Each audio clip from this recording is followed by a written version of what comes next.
Welcome to Filmoments tutorials. In this video I will show you how to get an iPhone keyboard on Android. If you are new to this channel, please subscribe and hit the bell button to be updated with our latest upload. So this is the built-in Android keyboard for Samsung. To change this to iPhone, open Play Store. Then search for Green Apple Keyboard. Download and install the app. After that, open the app. Follow the steps to activate the keyboard. Click Enable in Settings.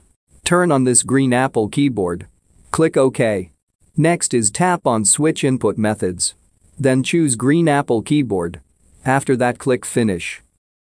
Now when you go back and try to type on your keyboard, you will get this new iPhone keyboard. If you want to have a haptics every time you type, just tap on this Apple logo at the side. Then enable this Vibrate on key press. You can also make some adjustment in here if you like. For more how-to tutorials, please subscribe or click our other videos to keep on watching.